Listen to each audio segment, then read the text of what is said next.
വിശ്വാസം നേടാം. ഹൃത്തിനുള്ളിൽ ജീവൻ നൽകും വചനം, തിരുവചനം.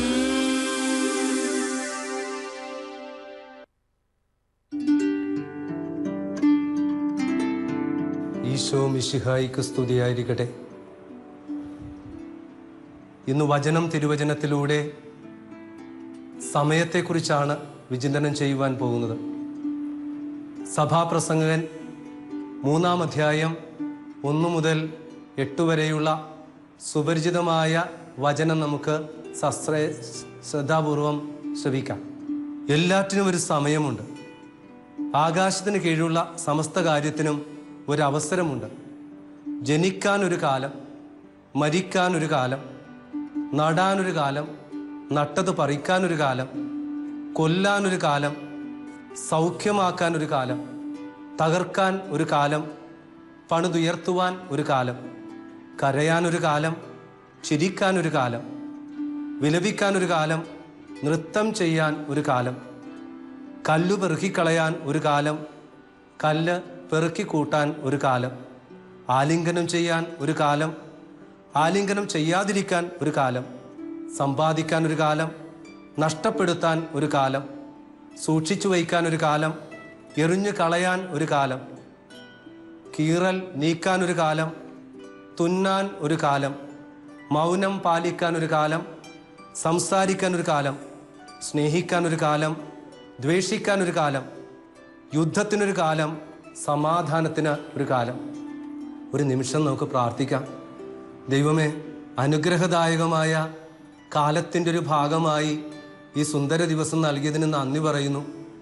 ഇന്ന് ജന്മദിനം ഓർക്കുന്നവരെയും, ജനിക്കാനുള്ള മക്കളെയും, മരിക്കാനുള്ളവരെയും, യാത്ര ചെയ്യുന്നവരെയും, ജോലി ചെയ്യുന്നവരെയും, ഞങ്ങളുടെ പ്രാർത്ഥനാ സഹായം ആവശ്യപ്പെട്ടവരെയും, ആഗോള വ്യാപകമായി സംപ്രേഷണം ചെയ്യുന്ന ഷാലോം TV-യിൽ സേവനം ചെയ്യുന്ന, ശുശ്രൂഷ ചെയ്യുന്ന സകലരെയും, ഇതിൻ്റെ നടത്തിപ്പിനായി സഹായിക്കുന്ന ഏവരെയും സന്തോഷപൂർവ്വം ഓർക്കുന്നു. ദൈവമേ, സമയത്തെക്കുറിച്ച് സഭാപ്രസംഗൻ്റെ പുസ്തകം 3-ാം അധ്യായം 1-8 വചനത്തിൻ്റെ പശ്ചാത്തലത്തിൽ വിചിന്തനം ചെയ്യുവാൻ കൃപ നൽകണമേ. കർത്താവായ ക്രിസ്തു വഴി ഞങ്ങൾ സമർപ്പിക്കുന്ന പ്രാർത്ഥന കേട്ടല്ലണമേ. സമയത്തെക്കുറിച്ച് വിചിന്തനം ചെയ്യുന്ന ഈ മനോഹരമായ സുദിനത്തിൽ ആദ്യമായി തന്നെ ഇന്ന് ജന്മദിനം ഓർക്കുന്നവരെയും, വിവാഹിതരാകുന്നവരെയും, വിവാഹ വാർഷികം അനുസ്മരിക്കുന്നവരെയും, സന്യാസത്തിൻ്റെയും പൗരോഹിത്യത്തിൻ്റെയും വാർഷികം അനുസ്മരിക്കുന്നവരെയും, പുതിയ ഭവനത്തിലേക്ക് പ്രവേശിക്കുന്നവരെയും, പുതിയ വീടിന് തറക്കല്ലിടുന്നവരെയും സ്നേഹപൂർവ്വം ഓർമ്മിക്കുന്നു, അഭിനന്ദിക്കുകയും ചെയ്യുന്നു. സമയത്തെക്കുറിച്ച് വിചിന്തനം ചെയ്യുവാൻ ഉള്ള കാര്യം, പൗരോഹിത്യ ജീവിതത്തിൽ പലപ്പോഴായി പല വ്യക്തികളും ഫോൺ ചെയ്ത് ചോദിക്കാറുണ്ട്, നേരിട്ട് വന്ന് ചോദിക്കാറുണ്ട്, ധ്യാന കേന്ദ്രത്തിൽ വന്ന് ആരായാറുണ്ട്. അച്ചോ, എന്നാണ് വീടിടേണ്ടത്? ഒരു നല്ല സമയം, ദിവസം പറഞ്ഞു തരുമോ? പലരും ചോദിക്കുന്നൊരു ചോദ്യമാണ്.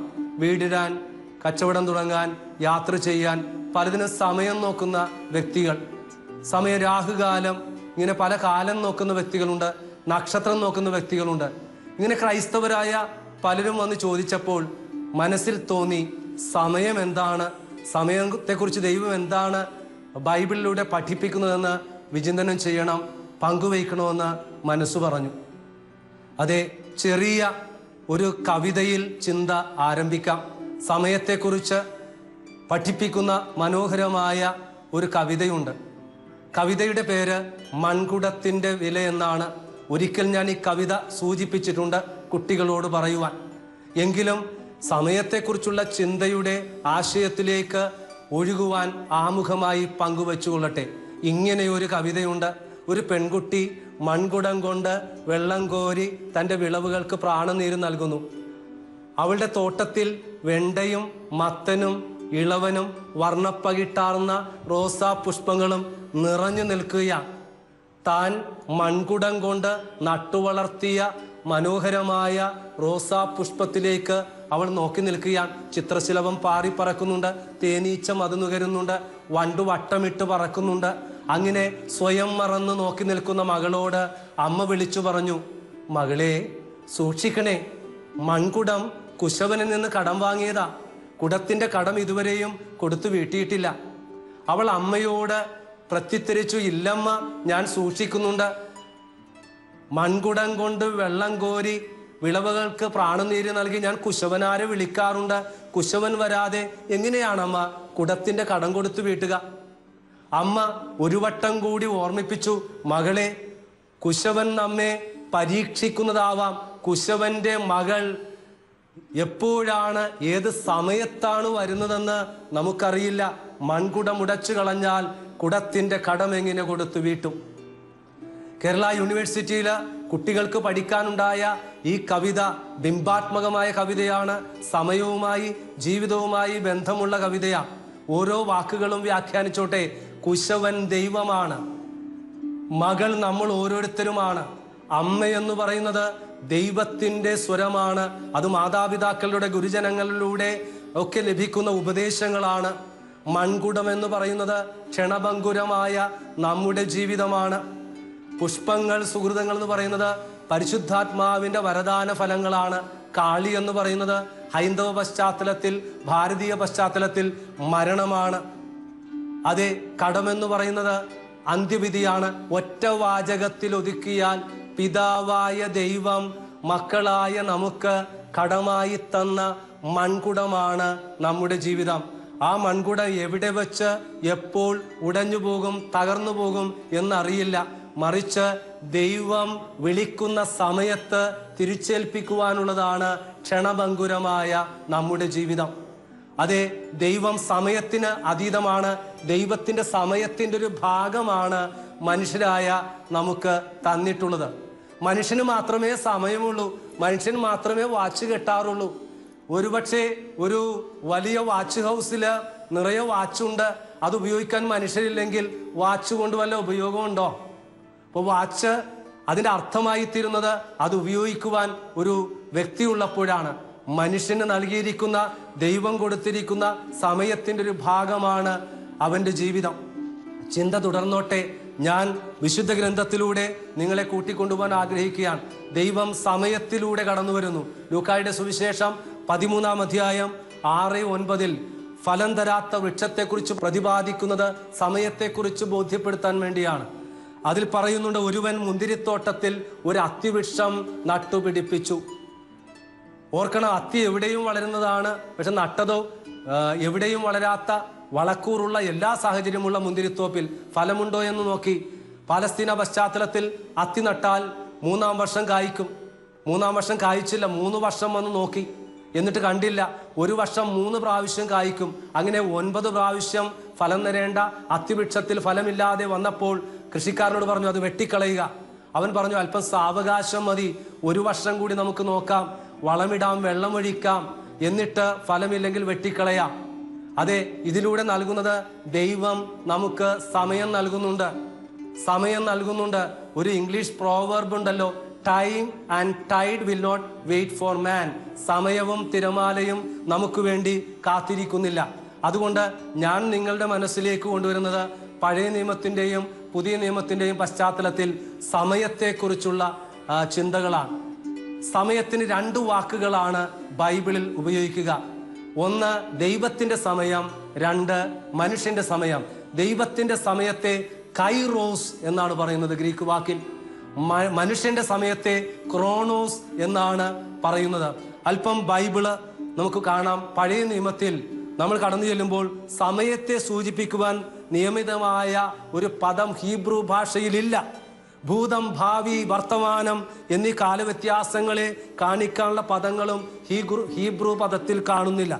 സാധാരണയായി യദ് എന്നുള്ള ഹീബ്രു വാക്കാണ് ഉപയോഗിച്ചിരിക്കുന്നത്. സംഭവം നടക്കുന്ന സമയം ഹ്രസ്വമാണെങ്കിലും സുദീർഘമാണെങ്കിലും ഈ പദം മാത്രമാണ് ഉപയോഗിക്കുന്നത്. അപ്പോൾ യുഗാന്ത്യത്തിൽ, ഈ ലോക അവസാനത്തിൽ കർത്താവിൻ്റെ ന്യായവിധിയുടെ സമയത്തെക്കുറിച്ചാണ് ഈ പദം ഉപയോഗിക്കുന്നത്. ഇനി പുതിയ നിയമത്തിലേക്ക് കടന്നു വരുമ്പോൾ മത്തായി 23:19 വെളിപാട് പുസ്തകം 20:3 വായിച്ചാൽ ക്രോണോസ് എന്നുള്ള പദമാണ്. ക്രോണോസ് എന്ന് പറയുന്നത് മനുഷ്യന്റെ സമയമാണ്. നമ്മൾ ക്രോണിക്കിൾ എഴുതാറുണ്ട്. നളാഗമം എന്ന് മലയാളത്തിൽ പറയും. അതായത് ഒരു നിശ്ചിത കാലത്തെ സൂചിപ്പിക്കാൻ വേണ്ടിയുള്ള പദമാണ്. രക്ഷാകരമായ സമയത്തെ സൂചിപ്പിക്കുന്നതിനെയാണ് കൈറോസ് എന്ന് പറയുന്നത്. അപ്പൊ പുതിയ നിയമത്തിന്റെ പശ്ചാത്തലത്തിൽ ദൈവം സമയബന്ധിതനല്ലെങ്കിലും അവിടുന്ന് ചരിത്രത്തിൽ പ്രവർത്തിക്കുന്നതാണ്. അപ്പൊ സമയബന്ധിതമായിട്ടാണ് അവിടുന്ന് രക്ഷാകര ചരിത്രത്തിൽ വരുന്നത്. രക്ഷാകര ചരിത്രം മുന്നോട്ട് നീങ്ങുന്നത് സമയബന്ധിതമാണ്. ബൈബിൾ പഠിക്കുമ്പോൾ ബൈബിളിൽ രക്ഷാകര ചരിത്രത്തെ 6 ഘട്ടങ്ങളായിട്ടാണ് തിരിക്കുന്നത്. നമുക്കറിയാവുന്ന കാര്യമാണ്. സൃഷ്ടി മുതൽ അബ്രഹാം വരെ 1-ാം ഘട്ടം, അബ്രഹാം മുതൽ മോശ വരെ 2-ാം ഘട്ടം, മോശ മുതൽ ദാവീദ് വരെ 3-ാം ഘട്ടം, ദാവീദ് മുതൽ ക്രിസ്തു വരെ 4-ാം ഘട്ടം, ക്രിസ്തു മുതൽ സഭാ സ്ഥാപനം വരെ 5-ാം ഘട്ടം, സഭാ സ്ഥാപനം മുതൽ ലോകാവസാനം വരെ സ്വർഗീയ ജെറൂസലേം വരെയുള്ളതാണ് 6-ാം ഘട്ടം.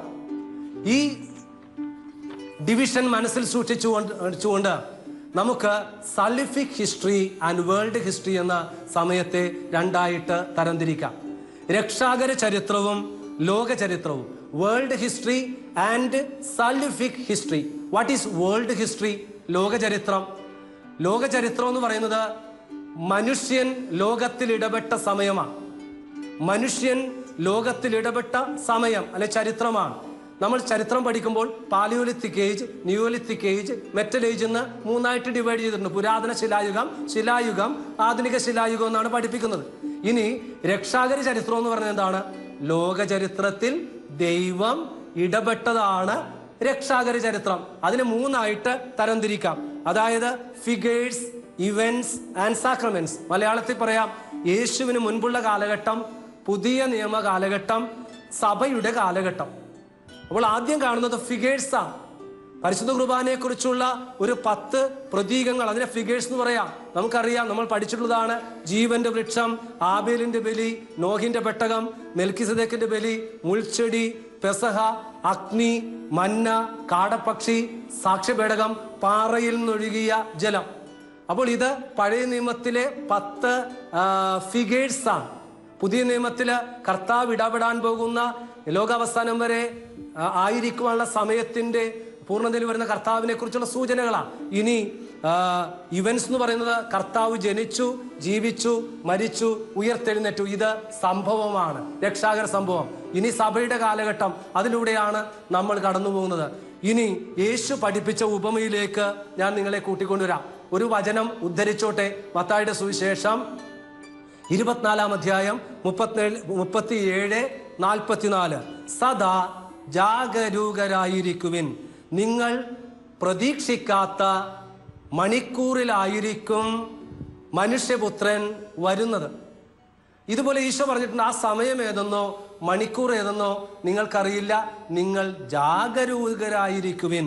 എന്താണ് ജാഗ്രത? എന്താണ് കോഷൻ?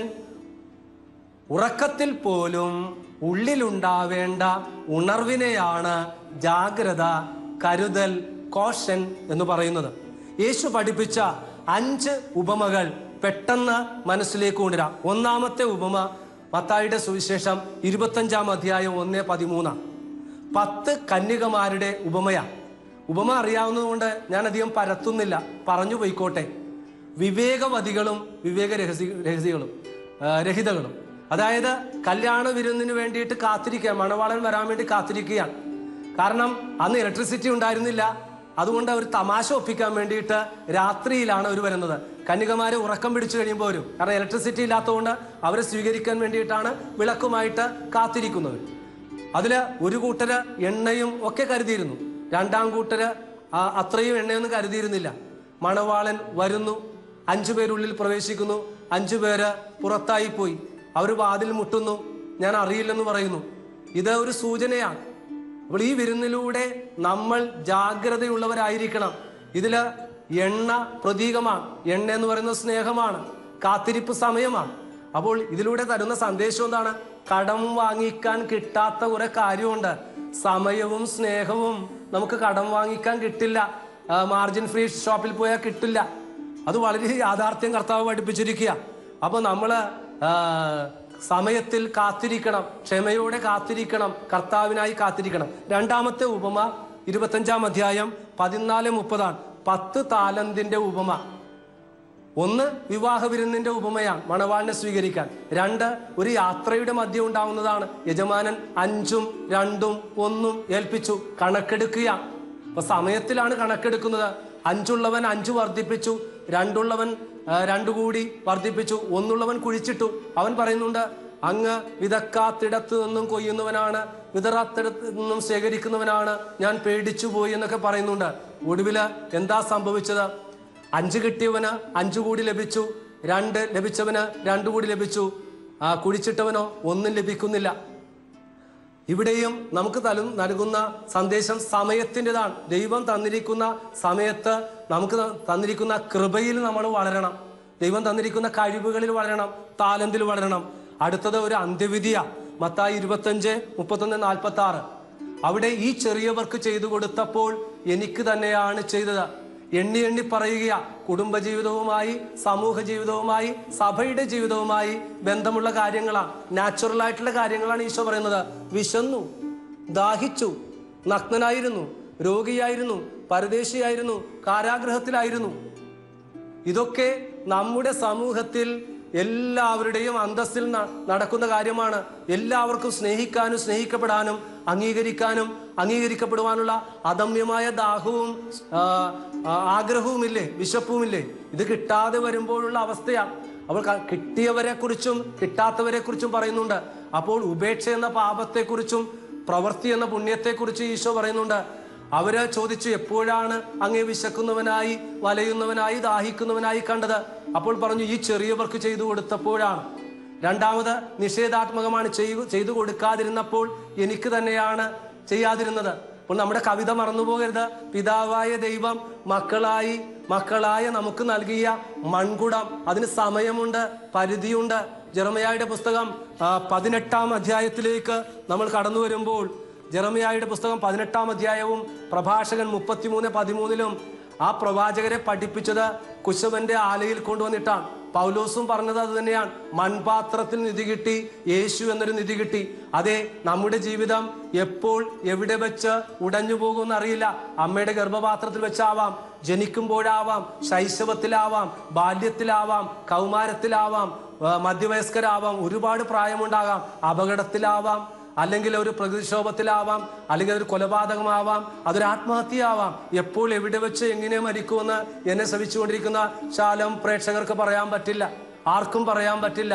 അതുകൊണ്ട് തന്നിരിക്കുന്ന സമയം അക്കൗണ്ടബിളാ, വില കൊടുക്കണം, അത് കർത്താവ് ചോദിക്കും. അതുകൊണ്ട് കർമ്മലീത്ത സഭയെ നവീകരിച്ച കുരിശിന്റെ യോഹന്നാൻ പറഞ്ഞു, in the evening of your life you will be judged bye love.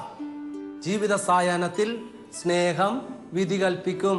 എത്ര വർഷം ജീവിച്ചു എന്നതല്ല, മാർപ്പാപ്പയാണോ, മെത്രാനാണോ, സന്യാസിയാണോ എന്നല്ല ചോദ്യമല്ല, മറിച്ച് എത്ര വർഷം നീ സഹിച്ച്, ക്ഷമിച്ച്, സ്നേഹിച്ചു എന്നതാണ് നമ്മെ തൂക്കാൻ പോകുന്ന തുലാസ്. ഇനിയും അത്തിവൃക്ഷത്തിന്റെ ഉപമ, മത്തായി 21:18-22. അത്തിവൃക്ഷത്തെ ശപിക്കുന്നത് എന്തുകൊണ്ടാ? അത്തിപ്പഴത്തിന്റെ കാലമല്ലായിരുന്നു, പിന്നെ എന്തിനാ കർത്താവ് നോക്കി ശപിച്ചത്? കാരണം അത്തിപ്പഴം ഇല്ലാഞ്ഞിട്ട് നടിക്കുന്ന കുറെ ആൾക്കാരുണ്ട്. സമയം അഭിനയിക്കാനുള്ളതല്ല, ജീവിക്കാനുള്ളതാണ്. നാട്യം, കാപട്യം, ദൈവത്തെയും മനുഷ്യരെയും തന്നിരിക്കുന്ന സമയങ്ങളിൽ ആൾദൈവങ്ങളായി പറ്റിക്കുന്ന ഒരു കാലഘട്ടത്തിലാണ് നമ്മൾ ജീവിക്കുന്നത്. അപ്പോൾ ആൾദൈവങ്ങളൊക്കെ പിടിക്കപ്പെടും. പച്ചപ്പ് കാണിക്കുന്ന ആൾക്കാരൊക്കെ പിടിക്കപ്പെടുമെന്ന് കർത്താവ് പറഞ്ഞ സൂചനയാണ്. അതൊക്കെ നമ്മൾ ഇന്ന് മനസ്സിലാക്കി വരികയാണല്ലോ ജീവിതത്തിലൂടെ, മാധ്യമത്തിലൂടെയൊക്കെ. അതെ, ഇനി 5-ാമത്തെ ഒരു ക്യാരക്ടറുണ്ട്, ഭോഷനായ ധനികൻ. ലൂക്ക 12:13-21. ആ മനുഷ്യൻ എന്താണ്? അതായത് ഈ സമ്പത്തിന്റെ ക്ഷണികതയെ കുറിച്ചാണ്. മനുഷ്യ ജീവിതം സമ്പത്ത് കൊണ്ടല്ല ധന്യമാകുന്നത്.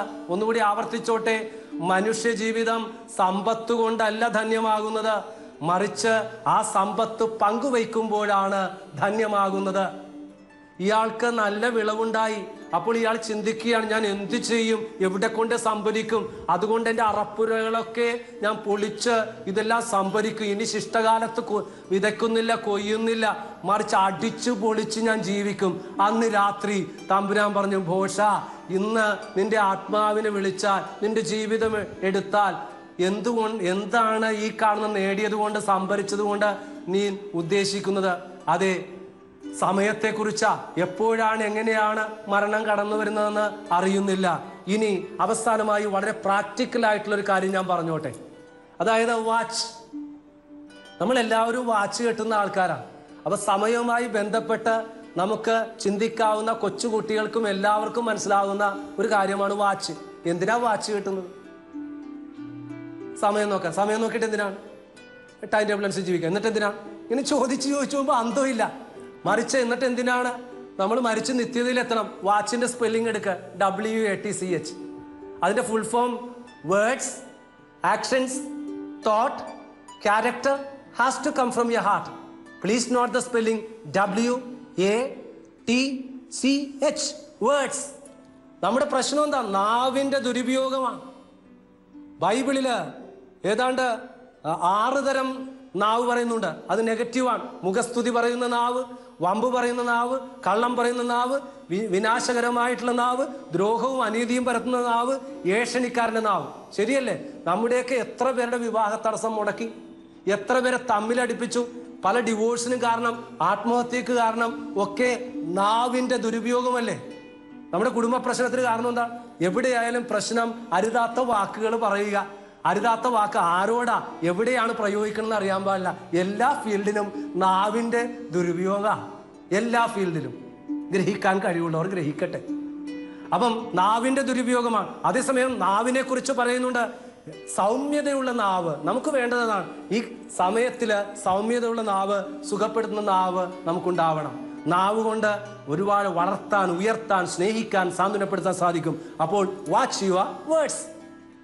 നീ അപ്പനോടും അമ്മയോടും ഭർത്താവിനോടും ഭാര്യയോടൊക്കെ പറയുന്ന വാക്കിനെ കുറിച്ച് കരുതലുണ്ടാവണം. 2, ആക്ഷൻ. നിന്റെ പ്രവൃത്തി. 1 കൊരിന്തോസ് 13:4-13. നിന്റെ പ്രവൃത്തി എന്തായിരിക്കണം? അത് caring, sharing, bearing, accepting, appreciating, adjusting, supporting, listening. അതിന്റെ മലയാളം മനസ്സിലാക്കിക്കോ. ശുശ്രൂഷിക്കുന്ന ജീവിതം, സഹിക്കുന്ന ജീവിതം, സഹിഷ്ണുതയുടെ പ്രവൃത്തി, പ്രോത്സാഹനത്തിന്റെ പ്രവൃത്തി, അഭിനന്ദനത്തിന്റെ പ്രവൃത്തി, താങ്ങുന്നതിന്റെ പ്രവൃത്തി, ശ്രദ്ധിക്കുന്നതിന്റെ പ്രവൃത്തി ഉണ്ടാവണം.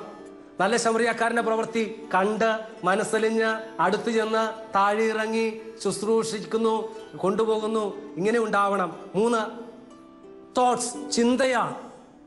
ചിന്തയുണ്ടാകണം. മത്തായി 6:25-34 കർത്താവ് പറയുന്നു, എപ്പോഴും ആ തമ്പുരാന്റെ പരിപാലനയിലുള്ള ചിന്തയുണ്ടാകണം. മറ്റുള്ളവരെ കുറിച്ചുള്ള ചിന്തയുണ്ടാകണം. ലെവായനും ആ പുരോഹിതന്റെ ചിന്ത എന്താണ്? ഞാൻ ഇറങ്ങിയാൽ എനിക്കെന്തു പറ്റുമെന്ന്.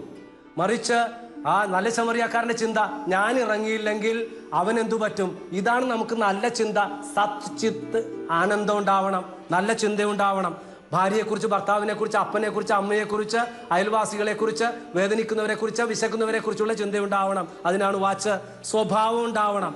ഇംഗ്ലീഷിലൊരു ചൊല്ലുണ്ട്, tell your friend and I will tell you what you are. നിന്റെ സ്നേഹിതൻ ആരാണെന്ന് പറയുക, നീ ആരാണെന്ന് ഞാൻ പറയാം. അപ്പൊ values are not taught but they are coat.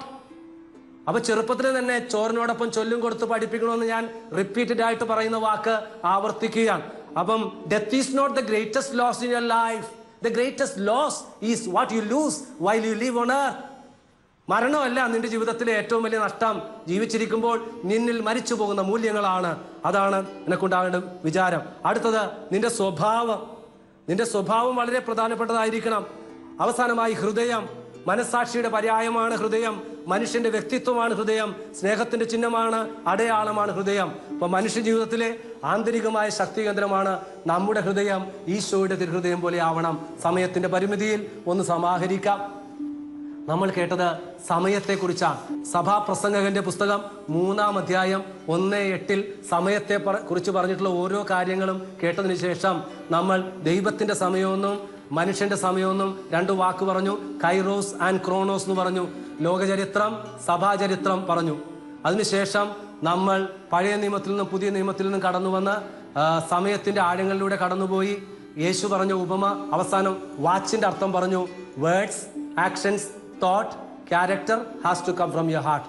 നമ്മുടെ സമയത്തിൽ നമുക്ക് ആത്മാർത്ഥമായിട്ട് പ്രാർത്ഥിക്കാൻ. ദൈവമേ, ഈ സമയത്തിന് നന്ദി പറയുന്നു. ഞങ്ങളുടെ ജീവിതത്തിലേക്ക് കടന്നു വരണമേ. ഗുണത്തിൻ്റെ മേൽ, സമയത്തിൻ്റെ മേൽ, ദൂരത്തിൻ്റെ മേൽ, അക്കത്തിൻ്റെ മേൽ, ജീവൻ്റെ മേൽ, പാപത്തിൻ്റെ മേൽ, പിശാചുക്കളുടെ മേൽ, ദൗർഭാഗ്യത്തിൻ്റെ മേൽ അധികാരമുള്ള ഈശോയെ, ശാലോം ടെവി ഈ സംപ്രേഷണം കേട്ടുപിടിക്കുന്ന എല്ലാവരെയും ആശീർവദിക്കുമാറാകണമേ. ആമേൻ. ഈശോ മിശിഹായിക്ക് സ്തുതിയായിരിക്കട്ടെ.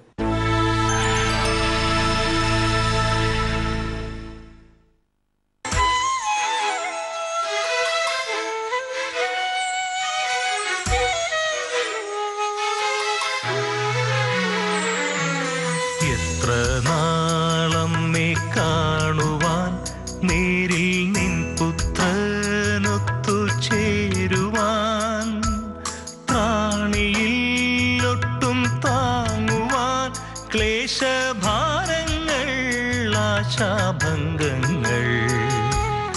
എത്ര നാളമ്മേ കാണുവാൻ, നേരിൽ നിൻ പുത്രനൊത്തു ചേരുവാൻ, താണിയിലൊട്ടും താങ്ങുവാൻ, ക്ലേശഭാരങ്ങൾ ആശാഭംഗങ്ങൾ.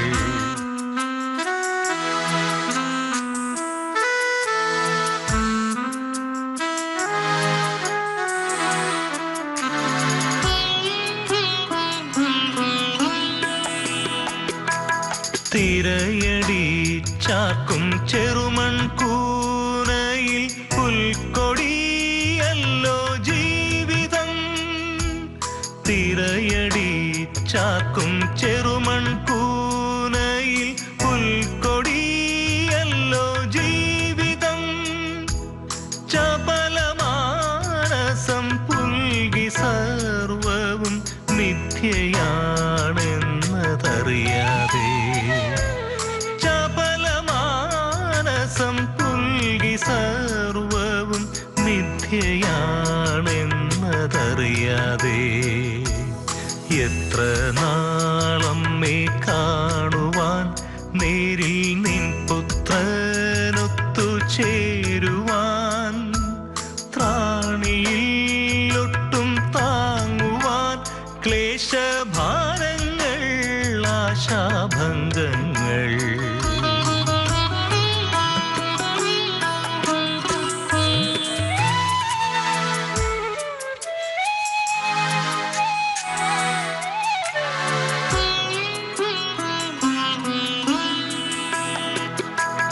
നേരം പോയി നേരറിഞ്ഞിടാൻ, കാലം പോയി നിന്നിൽ ചേരാതെ.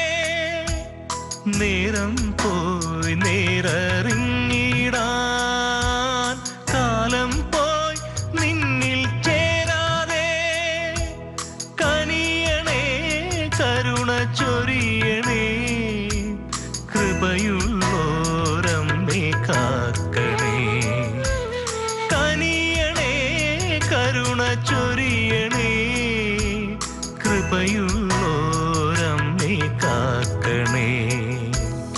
എത്ര നാളമ്മേ കാണുവാൻ, നേരിൽ നിൻ പുത്രനൊത്തു ചേരുവാൻ, ത്രാണിയിൽ ഒട്ടും താങ്ങുവാൻ, ക്ലേശഭാരങ്ങൾ ആശാഭംഗങ്ങൾ.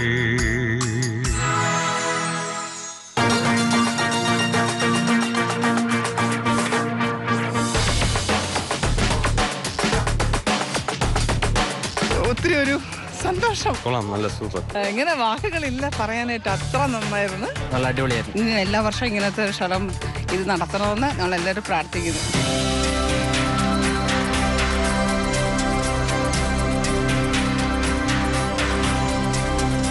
ശാലോം കൺവെൻഷൻ, ബാംഗ്ലൂർ. തിങ്കൾ മുതൽ ശനി വരെ രാത്രി 9:30. അധികാരത്തിന്റെ ഉന്നത ശ്രേണിയിൽ ഇരിക്കുമ്പോഴും ദൈവസ്നേഹവും ദൈവവിശ്വാസ ചൈതന്യവും